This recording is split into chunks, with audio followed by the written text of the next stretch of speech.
Well, good morning, ladies and gentlemen. I am quite glad to be with every one of us, and I've been so impressed by what I've been hearing from great men of God, especially the Islamic scholars that we've had and the honorable minister that joined us. I quickly want to correct my name. My name is Modupe, Taiwo Awosika. I'm Oh, not Modu. thank, So, oh, thank you, Taiwo sir. Modupe Awosika. Yeah. Thank you very much. Yeah. I want to just say on the lighter mood that there were some mentalities that we grew up with many years ago. You know, when you're talking about a lady, said this ordinary woman. You know, you hear it from some of our people say ordinary woman. And at times some say we want to join them together. We say husband is the head of the house. And some take it to the level of what I call military, maybe marshal, and the general, of like a principality speaking. I also look at, I'm also thinking of the angle of bride price. A lot of times when we pay so much, we feel that we have just bought the woman. And so having paid about 2 million or 1.5 million as bride price, then you come up and say it's like you're buying a property. And I also, sort of at times when you talk, you say the department of the woman is in the kitchen. And so these are things that we grew up with and that I believe has become a major problem, for us, in this society. I also want to talk about how we got into all this. We got into it through pornography. We got into it through failed marriages. We got into it through drugs. It is a known fact that about 14.3 million of Nigerians youth are on drugs right now. And we got into it through magazine cover. Many years ago, when you talk about magazines, you see women at times doing their nude, and they became sex symbols. And this grew up, to a level where it comes to devaluation of the womanhood. The valuation of the womanhood. We got ourselves into all this. And also, with I remember many years ago, I can't touch, I don't know what it's called, Playboy magazine. But today with our telephones, our children carry around X-rated materials that we cannot even control. And it's so unfortunate that we have lost the respect for God. In this generation, we have no fear of God in us. And the Bible says the fear of the Lord is the beginning of wisdom. Now, if I'm going to talk about the religious dimension of rape and gender violence, I want you to also know that God is against gender violence. God is against rape. I want to give few examples of what I can call, the examples of rape, and at the same time, the consequence. The first rape incident we saw in the scriptures was in the case of Lot and her daughters. Her daughters decided to produce children through their father, and they had him drunk. I mean, he was drunk, and the first one slept with her father, and the second daughter slept with her father the following day, and they produced Ammon and Moab. That is the generation of Ammon and Moab. But the Bible makes it clear, the consequence is this, that they are among the accursed nations. And the Bible made it clear to the people of Israel that they should have nothing to do with such accursed nations like Moab and Ammon. And what about the case of Shechem that our respected Archbishop discussed in the case of Shechem, who raped Dinah by force? I mean, the consequence was grievous. The entire men were killed, and the city plundered to nothing. And then what about the case, what about the men in Gibeah that gang raped a Levite concubine? The Levite decided to cut the body of that lady and sent it to every tribe, every member tribe of Israel. And the Bible told us that they gathered together, and the tribe that was involved, which is the tribe that was involved, was annihilated completely. What about Ammon, who also raped his half sister Tamar? It was a premeditated act involving both deception and force. But look at what happened. The Bible told us that, you know, Absalom, who is the brother to Tamar, decided to murder this guy. He was killed. At every point of rape in the Bible, it ended terribly. And when you even talk about the laws of Moses, the issue is that if you rape a virgin, it is compulsory that you marry her. You pay all her dowry and everything and marry her. If you rape a woman that is married, the consequence is death, complete death. I mean, you are killed. If you rape a virgin, you marry. But in the case of somebody who is betrothed somebody, you must die. That is some of the few things that I know about the biblical perspective of rape.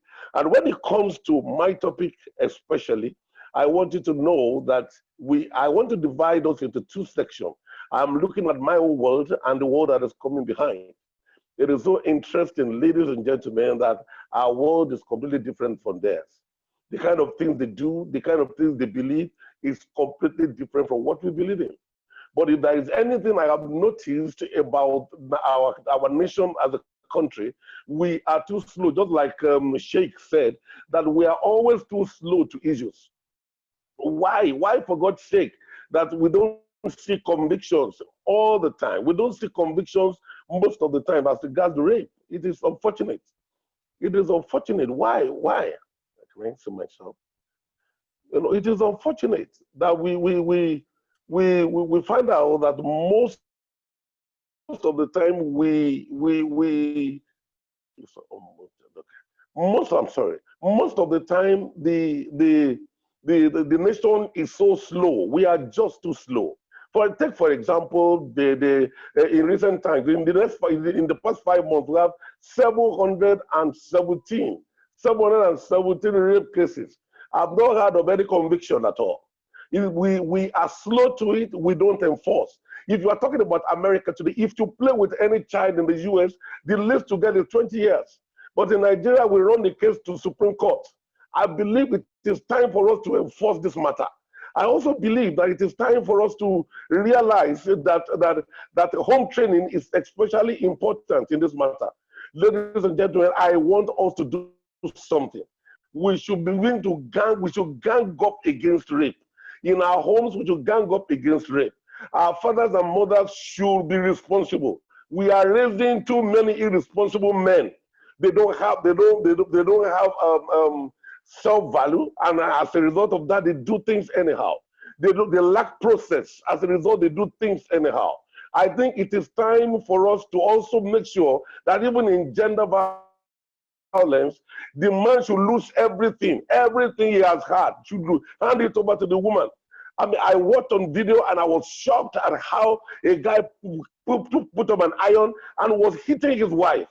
And I think such people should also go for psychiatric checkup. Some of these guys are sick, and I believe that it is time for us to look at it from that angle, go for psychiatric checkup. And finally, I want us to have a situation whereby we are a brother's keeper. When you see a young girl going somewhere, watch out for the girl. When you see a young boy, that is the way we grew up in the African setting. Unfortunately, civilization is destroying everything. We should be our brother's keeper. When you see your sister and daughter doing something, immediately. I mean, one of the things my wife used to do is that 5 minutes is the electricity for any child around her. She must know what a child is doing in 5 minutes. And thank God we have produced great children. I believe it is time for the entire community to come together and gang up against rape.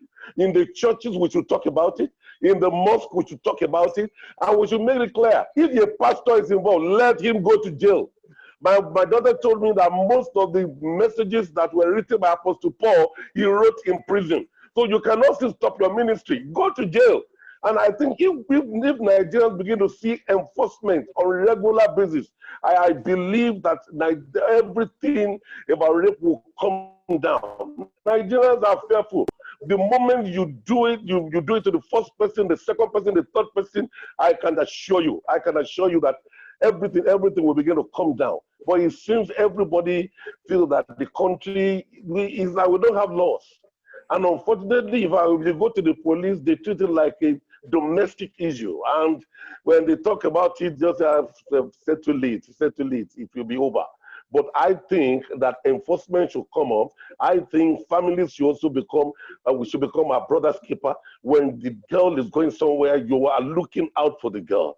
And let's stop all this idea of going, sending children to holidays, because most people who rape these children are their uncles and their brothers and their sisters.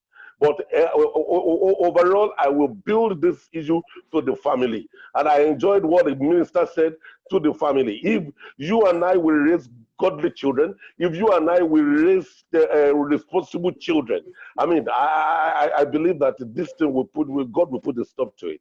Finally, like we're talking about the home training. When we were very young, when they're showing something on the television that is sex or something, they'll put NTA Channel 10 on it, cover it until it is over, then we'll come back. Now, when we were young, our daughters were trained how to sit down. I mean, when you sit, they'll tell you how to sit down, to stand up. And the same thing goes to the men. The young ones are trained self-control. We make sure that we teach them the right way to live, etiquette and everything. If these things come from home, I can assure you Nigeria will be a better place. Like I used to say, the next president of Nigeria is in a house right now, or maybe in the next few years. He's in a house right now, taking feeding bottle. It is what to teach this boy or teach this girl that will determine what Nigeria will be. If we can go back to the home and work on it and become strict and disciplined in everything that we're doing, Nigeria will be a better place. Our women should not be devalued. For no reason should we devalue our women. We should give them honor and respect.